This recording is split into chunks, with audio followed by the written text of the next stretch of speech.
तो बच्चों, आज तो आपका एग्जाम कैसा रहा? मैं उम्मीद करता हूँ पूरा का पूरा आसान पेपर, शायद बोर्ड के इतिहास में सबसे आसान पेपर आज ही आया है। और जो भी क्वेश्चन आपको यहाँ पर एग्जाम पेपर में आए हैं, अभी अभी बच्चों की छुट्टी हुई है तो उन्होंने मुझे पेपर दिया है। तो पूरा का पूरा आपके जो आपके क्वेश्चन आए हैं वो सारे के सारे वही आए हैं जो आपको सिलेबस में मैंने बताया था और जिसकी मैंने पहले पूरी की पूरी तैयारी करवा रखी थी। तो देखो, अगर आपके मन में कोई भी डाउट है तो मैंने ये वीडियो आपके लिए स्पेशल बनाया ताकि बच्चे ये अपने जो आंसर जो भी वो कॉपी में करके लाए उसको एक बार वेरीफाई कर लें और ये खुद जांच कर लें कि आखिर उनके नंबर कितने आएंगे। तो देखो, पहला क्वेश्चन क्या कह रहा है, दो संख्या, कौन कौन सी संख्या है? संख्याओं 16 और 20 का एचसीएफ होगा।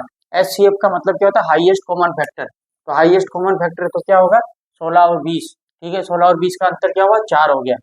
ठीक है, वैसे तो क्या 4 का भी भाग जा सकता है और 2 का भी, इन दोनों में भाग जाता है। हाईएस्ट यानी छोटी से छोटी संख्या जिसका भाग इन दोनों में चला जाए, पूरा का पूरा 16 में भी चला जाए, 20 में भी चला जाए, तो वो कौन सी बड़ी से बड़ी संख्या? ठीक है, कौन सी? 4 है।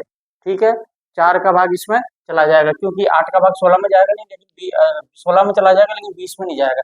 तो पहले का उत्तर है आपका कौन सा? ब। ठीक है, दूसरा क्वेश्चन क्या कह रहा है, निम्न में से कौन सी अपरिमेय संख्या है? तो देखो, हमें ध्यान है अपरिमेय संख्या उसे कहते हैं, देखो पॉइंट के बाद में एक संख्या, इसका मतलब यहाँ पर आगे कुछ भी रिपीटिंग नहीं है।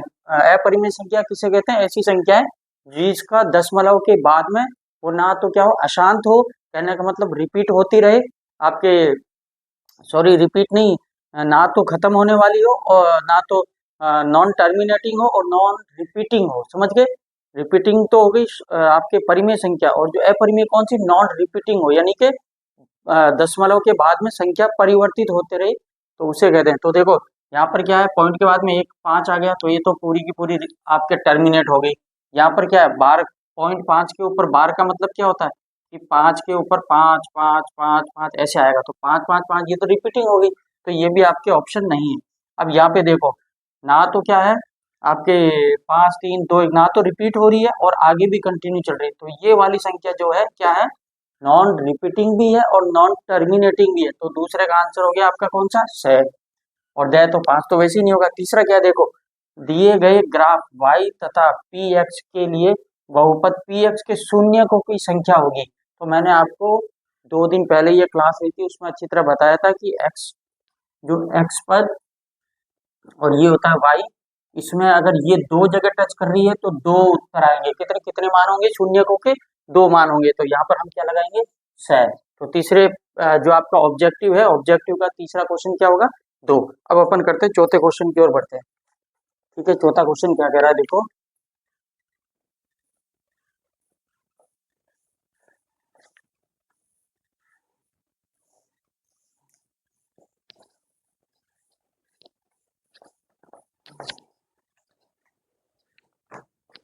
चौथा क्वेश्चन क्या कह रहा है बच्चों,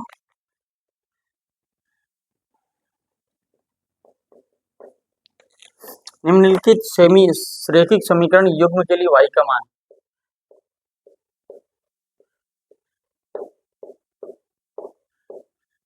निम्नलिखित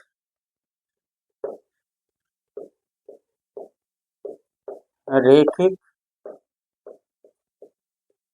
समीकरण के युग्म के लिए y का मान, यानी हमें y का मान पूछा है इसमें। ठीक है, x का मान हमें दे रखा है, क्या दे रखा है? x का भाग 4, और दूसरा मान y का मान क्या दे रखा है हमें? पूरा का पूरा समीकरण दे रखा है। ठीक है, तो यहाँ पे दूसरा क्या है आपके, x माइनस 3y बराबर 19। ठीक है, तो अपन इसको शॉर्ट में लेके चलते हैं। देखो, तो x का बराबर 4 है और उसका एबीसीडी क्या दे रखा है? ए दे रखा है आपके, ए क्या दे रखा है? -5। ब क्या दे रखा है? 5। सह क्या दे रखा है? 23/3। और दे क्या दे रखा है? माइनस का 23/3। तो देखो, x बराबर 4 है, हम तो यहाँ पे 4 रख देते हैं। ठीक है, तो यहाँ पर हमने 4 रखा, इसको इधर सोल्व कर लेते हैं। तो x बराबर 4 है तो यहाँ पर हमने 4 रखा। ठीक है, और यहाँ पर 4 को -3y बराबर 19, तो यहाँ पर ये 4 है उस तरफ चला जाएगा। ठीक है, तो क्या हो जाएगा, ये आपके 19 में से -4 हो जाएगा, तो कितना बचा? माइनस का आपके 15। तो बराबर हो गया माइनस का 3y बराबर 15। तो ये माइनस का 3 उधर जाके किस में चला जाएगा, आपके भाग में चला जाएगा। ठीक है, सॉरी, माइनस का 3 भाग में, तो ये कटेगा तो किससे, -5 बार। तो आंसर आपका कौन सा आ गया, -5, यानी ए आ गया। चौथे का क्या आंसर है आपके, -5 है आंसर। आपके अगला क्या है, सीधा का सीधा सूत्र पूछा है। समांतर श्रेणी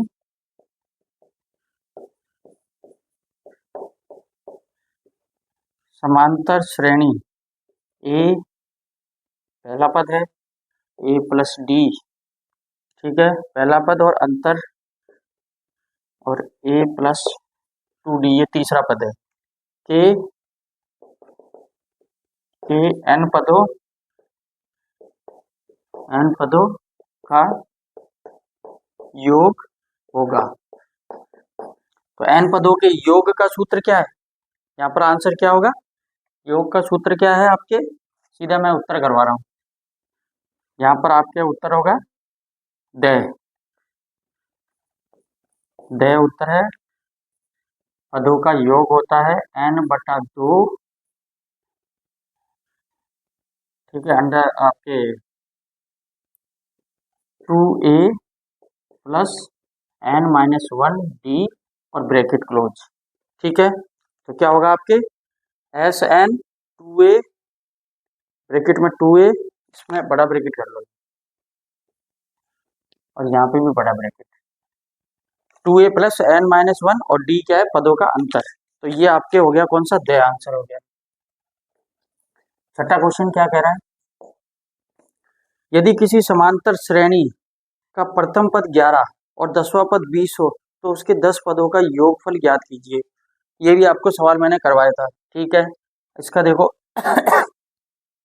मैं ऑब्जेक्टिव बता, यदि प्रथम पद 11 हो और तथा 10वां पद इसका क्या हो, अ, प्रथम पद 11 तथा 10वां पद 20 हो, तो कहने का मतलब 10वां पद यानी एक एक, तो 10 पदों का योगफल, तो 10 पदों का उसका जो है योगफल। तो योगफल आप चाहो तो वैसे भी कर सकते हो, क्या कहते हैं, डायरेक्ट भी कर सकते हो। जैसे एक को जोड़ोगे तो इसमें पदों का अंतर कितना है, एक एक का अंतर है, तो आराम से आप एक को 10 से करोगे तो पदों के अंतर को करेंगे, 10वां पदों का योगफल कितना हो जाएगा, 155। तो यहाँ पर छठे का उत्तर क्या है आपके, 155। ये कौन सा है, ब। और छठा क्या है आपके, सातवां क्वेश्चन देखो एक बार, ये भी आपको क्या क्लास में करवाया था क्वेश्चन। ठीक है, क्या है, समांतर रेखा है, समांतर रेखाओं को दो तिर्यक रेखा आपस में काट रही है, उस प्रश्नावली से संबंधित है। दी गई आकृति में यदि पी क्यू समांतर हो किसके, आर एस के, तो त्रिभुज, जो त्रिभुज है समरूप है किसके, पी ओ क्यू समरूप त्रिभुज है एस ओ आर, तथा कोण आर, कोण आर बराबर कितना है, 58। ठीक, क्लियर आ रहा है, दिख रहा है, आर बराबर 58, और कोण पी ओ आर बराबर 118 डिग्री। तो कोण पी का मान, पी का मान होगा, तो देखो यहाँ पर अपन इसको यहाँ पे कर लेते हैं, ठीक है, ताकि आपको नीचे क्या है बोर्ड में दिखे नहीं। तो देखो दो त्रिभुज दिए हमें, इसको ऐसे कर लो,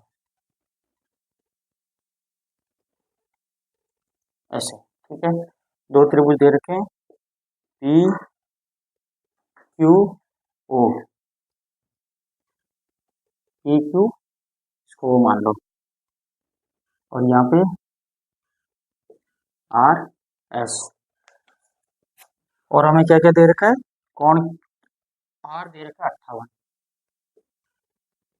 और यहाँ पर पी ओ आर क्या है, P O R 118, P O R, ये दे रखा है 118। तो ये देखो शीर्षाभिमुख कोण है, कौन से शीर्षाभिमुख कोण है, तो ये भी कितना हो गया, 118 हो गया। तो यहाँ पर अगर अपन और क्या दे रखा है हमें, यहाँ पर देखो क्या है आपके, ये दो तिर्यक रेखा है, एक ये है और एक ये तिर्यक रेखा है। तो ये क्या है आपके एकांतर कोण हो गए, कौन से, जेड की आकृति के एकांतर कोण हो गए। तो ये कोण इससे यानी कोण पी बराबर किसके होगा, कोण पी बराबर होगा एस के, और कोण आर बराबर होगा कोण क्यू के। और ये तो शीर्ष अभिमुख आमने सामने हो ही गई। तो यहाँ पर क्या 118 118 कितने हो गए, 236। तो 360 में से घटाएंगे, 10 में 6 गया तो 4, 5 में से 3 गया तो 2, और 1 गया तो 10 में से 6 गया तो 10 में 6 गया तो 4, और 5 में से 5 में 3 गया तो 2, और 3 में से 2 गया, 124 के आधा कितना हुआ, 62। तो यहाँ पर ये वाला कितने का हो गया, ये वाला कितने का था, 58 हो गया। तो ये कितने का होगा, 62, ये 62 हो गया। ये शीर्ष ये एकांतर कोण हो गया 58। तो ये कितने का हो गया आपके 60 और 60 120। तो ये सी पी कोण कितने का हो जाएगा, 60। क्या पूछा अपन को, कोण पी का मान। तो आपके उत्तर क्या आएगा यहाँ, कोण का पी का मान 100, कौन सा आएगा 100। यहाँ पर आपको ए दे रखा है 70, ए दे रखा है 70, ब दे रखा है क्या 176, स दे रखा है 60 डिग्री, और दे रखा है दे रखा है 58। तो 58 नहीं होगा, क्या होगा आपके 60 डिग्री, यानी कि ये वाला आपका उत्तर हो गया। तो यहाँ पर हमने कितने कर लिए, 7 क्वेश्चन कर लिए। ठीक है, ये शीर्षाभिमुख कोण है आपके एकांतर कोण से ये आराम से निकल जाएगा आपको। बोर्ड एग्जाम मैंने कितनी बार आपको ये क्वेश्चन करवाया है। तो बहुत ही आसान पेपर आया है, कम से कम 70 में से आपके इसमें कम से कम 90% नंबर आने चाहिए आपके। एक दो क्वेश्चन है जो थोड़ा सा हटके दिया है, बाकी इसमें ऐसा कुछ भी नहीं है। 8वां क्वेश्चन क्या कह रहा है, देखो वृत्त के बाह्य बिंदु से वृत्त पर कितनी स्पर्श रेखाएं खींची जा सकती है। तो हमें ध्यान है कि 6वां 7वां 8वां कौन है,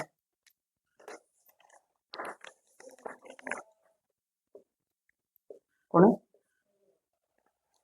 वृत्त के बाह्य बिंदु से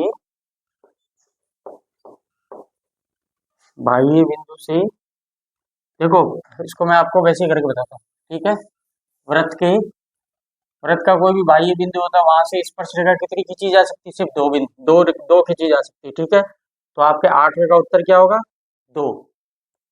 8वें का उत्तर 2, यानी जो दे रखा है क्या दे, ये बाह्य बिंदु है, आपको इसको ए ले लो, इसको बी ले लो, सी। तो हमेशा कितनी खींची जा सकती है, बाह्य बिंदु, एक बाह्य बिंदु से बाह्य बिंदु से वृत्त पर अधिकतम सिर्फ 2 ही स्पर्श रेखा खींची जा सकती है। ठीक है, अगला क्या क्वेश्चन कह रहा है, दी हुई आकृति यानी ये इसी में से ही है। तो यहाँ पर आप 9th का दी गई आकृति में, ठीक है, हमें कोई आकृति दी है,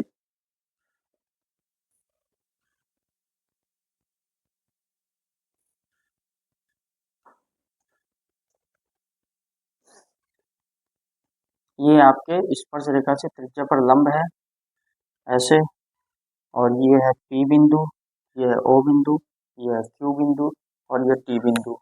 यहाँ पर हमें ध्यान है ये क्या होते हैं आपके, ये 125 है, तो ये कौन से आपके 180 डिग्री होता है इन दोनों कोणों का योग, इसको क्या कहते हैं आपके 180 डिग्री। तो ये यहाँ पे 125, तो क्या बोल रहा है पी टी क्यू, यदि पी ओ क्यू, यदि कोण पी ओ क्यू बराबर कितना है 125 डिग्री है, तो कोण पी टी क्यू बराबर है, तो यहाँ पर 125 है, तो P पी टी क्यू, तो इन दोनों देखो ये 90 डिग्री हो गया, शीर्ष पर लंब त्रिज्या 90 डिग्री होता है, तो ये दोनों 180 कट गया, 180 में से ये कटेगा तो ये कितना हो गया आपके 55 डिग्री। कितना हो गया 55 डिग्री का ये हो गया कौन सा पी टी क्यू। तो ये यहाँ पर 55 डिग्री में आपके क्या आंसर आ गया, 90 का उत्तर आ गया ए। ये हो गया आंसर आपके 55 डिग्री। अब 10वां क्वेश्चन देखो, बिंदुओं को जोड़ने वाले रेखाखंड के मध्य बिंदु निर्देशांक होंगे। तो यहाँ पर देखो मध्य बिंदु के निर्देशांक होते हैं ना जो जोड़ने वाले, उसके मैंने आपको सूत्र बता रखा है। 10वां क्वेश्चन,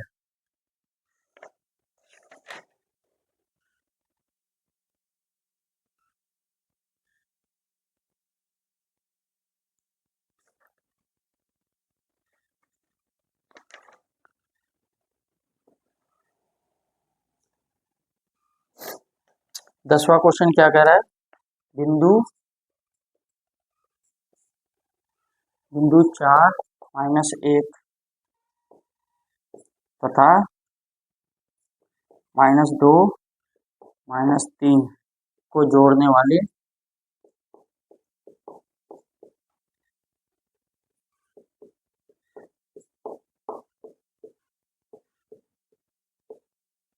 रेखाखंड के मध्य बिंदु,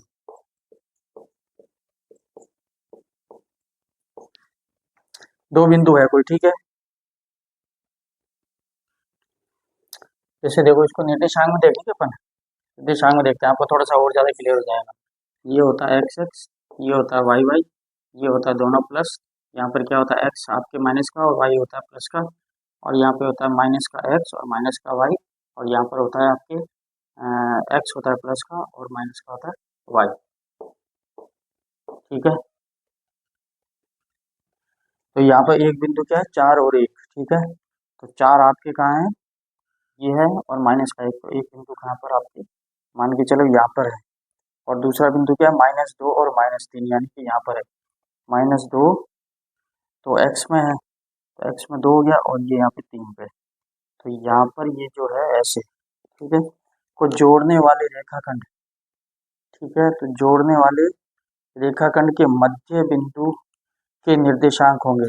तो मध्य बिंदु के निर्देशांक का सूत्र लग जाएगा, और उसके निर्देशांक कितने होंगे, मध्य बिंदु को जोड़ने वाले के क्या होंगे, एक प्लस का एक्स और माइनस का क्या हो जाएगा आपके ये वाला, ठीक है। तो एक प्लस का हो जाएगा और माइनस का क्या हो जाएगा, माइनस का हो जाएगा आपके 2, तो यहाँ पर ये जोड़ रहा है, ठीक है, यहाँ पर तो एक्स आपके प्लस का हो गया माइनस का हो गया 2, तो उत्तर आपके आ गया क्या ब। इसका उत्तर क्या आएगा 1 माइनस का 2, ठीक है। अब देखो 11वां क्वेश्चन क्या कह रहा है,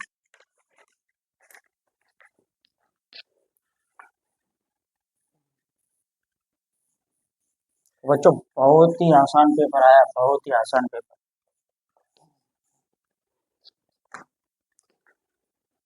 11वां क्वेश्चन कह रहा है यदि साइन थीटा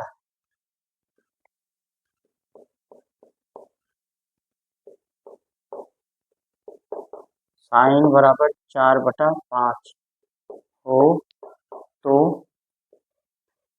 cos ए, साइन ए है ना, साइन ए बराबर cos ए का मान ज्ञात करो। तो देखो साइन बराबर क्या होता है, लंब बटा घन, ठीक है। तो हम एक त्रिभुज बना लेते हैं, इसमें क्या करते हैं ए, तो क्या हो गया साइन बटा साइन, इसको ए कर देते हैं ए, इसको बी और इसको सी, ये 90 डिग्री होगा ये कर्ण, ठीक है। तो साइन ए बराबर लंब कौन सा हो गया आपके, ये हो गया, ठीक है। लंब क्या हो गया आपके साइन 4 हो गया और 5 हो गया ये, तो ये कितना हो जाएगा 3 हो जाएगा, 3 के 9 16 और 9 25, ठीक है। तो ये हो जाएगा, तो कॉस ए, तो फिर यहाँ पर साइन ए दे रखा था, अब कॉस ए, तो कॉस बराबर कितना होगा, आधार बटा कर्ण होता है 3/, तो कॉस ए का मान कितना आ जाएगा 3/5, 3/5 किसमें द, हुए का द हो गया आपके 3/5, क्योंकि कॉस बराबर क्या होता है, कॉस बराबर होता है आपके आधार बटा कर्ण, इसका आधार क्या है 3 है और करण कितना 5। ठीक है, अब आपके 12वां क्या है, यदि, शॉर्टकट ही बता रहा हूँ मैं ज़्यादा, क्योंकि देखो पेपर तो आपने कर चुका है। बच्चों, काफ़ी बच्चे कह रहे थे कि सर हमें बता देना ताकि हम कंफर्म कर लें, तो इसलिए क्या है कि अ, मैं बता रहा हूँ 12वां क्वेश्चन, भूमि पर ऊर्ध्वाधर खड़ी एक छड़ 1 मीटर लंबी है। यानी भूमि पर, देखो पहले पर्सन के अनुसार अपन डायग्राम बनाते हैं। यानी भूमि जो है, भूमि पर ऊर्ध्वाधर खड़ी एक छड़ की लंबाई 1 मीटर है। इसकी कितनी है, 1 मीटर है। यदि सूर्य का उन्नयन कोण, तो सूर्य का देखो उन्नयन कोण कहाँ से होगा, उन्नयन होता है कहाँ से, सूर्य का उन्नयन कोण यदि 30 डिग्री हो तो उसकी छाया की लंबाई कितनी होगी। यदि 1 मीटर है तो छाया की लंबाई, यानी कि सूर्य सूर्य का ऊर्ध्वाधर खड़ी एक छड़ की लंबाई एक 1 मीटर लंबी है। यदि 1 मीटर लंबी है सूर्य का, यानी कि सूर्य आपके कहाँ, इस तरफ है। ठीक है, सूर्य आपके इस तरफ मान के चलो, तो यहाँ से ये छाया कैसे पड़ेगी, ऐसे पड़ेगी। ठीक है, सूर्य का उन्नयन कोण, देखो अवनयन होता है ऊपर, देखो उन्नयन कोण, अवनयन होता है ऊपर देखा हुआ, और उन्नयन, अवनयन नीचे और उन्नयन होता है ऊपर के देखा हुआ। तो यहाँ से ये देख रहा है, तो यहाँ पर क्या है, ये बता रहा है 30 डिग्री।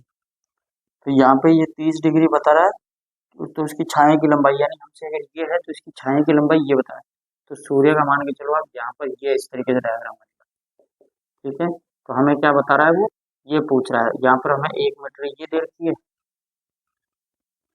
और यहाँ पर हमें ये पूछ रहा है एक्स। तो एक्स इसका क्या हो जाएगा आपके, अगर ये है तो यहाँ पर क्या हो जाएगा आपके, √3 1.7, और इन दोनों से क्या होगी, तो आपके कौन सा हो गया, एक्स बराबर क्या, √3 मीटर। ये तो ऑब्जेक्टिव मैंने 3-4 बार करवा रखा है, तो आपके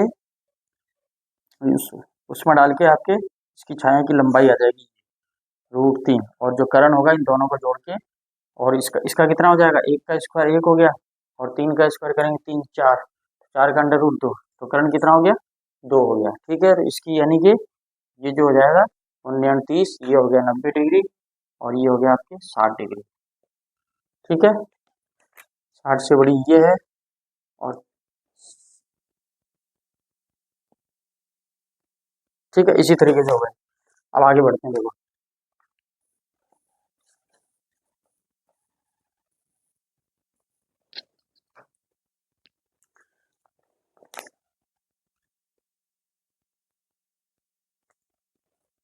मैंने कहा था ना क्वेश्चन, तो देखो यहाँ पर क्या बता रहा है, 7 सेमी त्रिज्या वाले वृत्त में यदि एक लघु त्रिज्य खंड, यानी कि मैं आपको वैसे इस डायग्राम से समझा देता हूँ। ठीक है, 12वां क्वेश्चन है, कोई लघु त्रिज्य खंड, कोई ऐसा है, ठीक है, लघु त्रिज्य खंड का क्षेत्रफल क्या है, 7 सेमी त्रिज्या, तो त्रिज्या क्या है 7 सेमी है,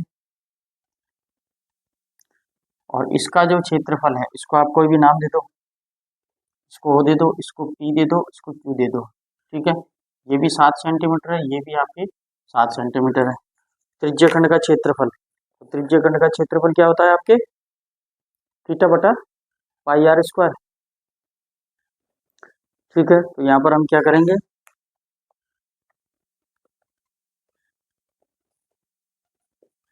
थीटा बटा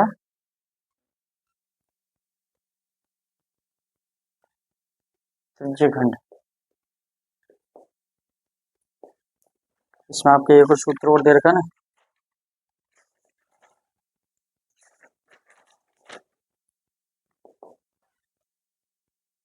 थीटा बटा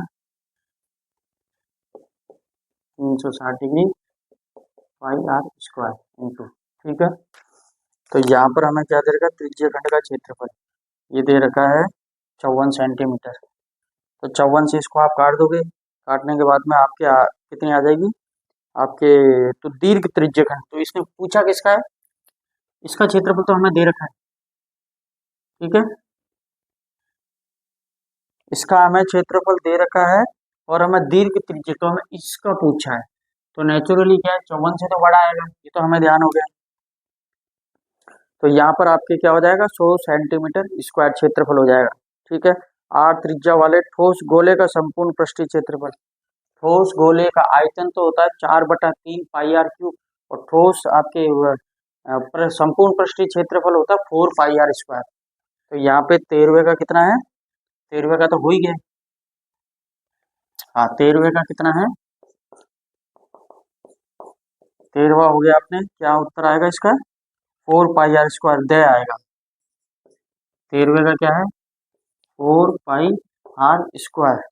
15वां क्या है, 1 सेंटीमीटर भुजा वाले घन का संपूर्ण क्षेत्रफल। ठीक है, संपूर्ण पृष्ठीय क्षेत्रफल। तो देखो घन का संपूर्ण पृष्ठीय क्षेत्रफल कितना होता है,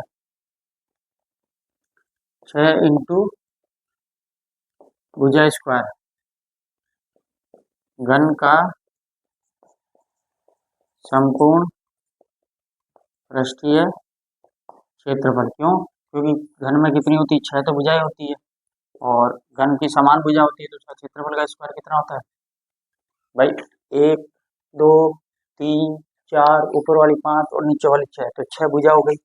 ठीक है, और एक भुजा का क्षेत्रफल कितना, भुजा स्क्वायर। तो यहाँ पर क्या हो जाएगा, और भुजा का मान नाप कितना दे रखा है, 1 दे रखा है, तो यहाँ पे 6 इंटू 1 का स्क्वायर 1 ही होगा, तो 6 इंटू 6 सेंटीमीटर स्क्वायर। तो ये आपका कौन सा ए है, ए हो जाएगा। ठीक है, अब आगे देखो कितने हो गए, 14 हो गए ना, 15 हो गए, 16 17 18, 3 क्वेश्चन अपन इसको और कर लेते हैं।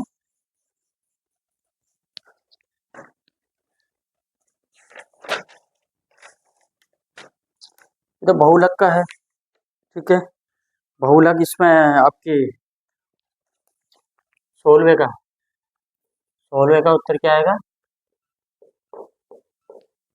16वें का उत्तर आएगा ब बराबर 6। 17वां कितना है, 17वें का उत्तर निम्न बंटन के मध्यम वर्ग की निम्न सीमा, मध्यम वर्ग की निम्न सीमा। तो देखो कितना मध्यम वर्ग अपन को काटना, 10 से 0 से, तो मध्यम वर्ग हो गया 20। मध्यम वर्ग कौन सा, 20 से 30, कौन सा मध्यम वर्ग है, 20 से 30, और इसकी निम्न सीमा कितनी होगी, 20। ठीक है, तो यहाँ पर आपके आ गया 16।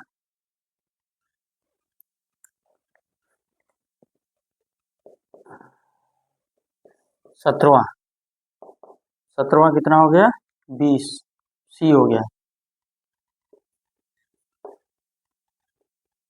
20। ठीक है, 20 मध्यम वर्ग की निम्न सीमा, मध्यम वर्ग की उच्चतम सीमा कौन सी, 30, और निम्न सीमा है 20। एक सिक्के को उछालने में चित्त की आने की संभावना, एक सिक्के को उछालने पर उछाल में चित्त आने की संभावना, चित्त यानी एक तरफ है भाई, उसमें दो ही तो आते हैं, चित्त और पट, तो 50-50 संभावना होगी ना उनकी प्रायिकता। तो यहाँ पर आपके क्या हो गया, 18वें का क्या हो गया, 18वें का क्या हो गया, 1/2। क्यों, क्योंकि एक तरफ चित्त आता है, एक तरफ पट आता है, तो आधी आधी संभावना होगी ना भाई, चित्त भी आ सकता है, पट भी आ सकता है। ठीक है, तो यहाँ तक ये थे अपने ऑब्जेक्टिव। सर ने कहा था सर ऑब्जेक्टिव के आप कम से कम वीडियो बना देना, वैसे मैं पूरे ही वीडियो बनाने की सोच रहा हूँ, ताकि बच्चे घर पे जाके चेक करेंगे तो उन्हें क्या हो, उस बात की संतुष्टि प्राप्त हो कि सर ने जो बताया था वही आए। ठीक है, तो बच्चों अगले वीडियो में मिलते हैं अगले क्वेश्चनों की तरफ। ठीक है।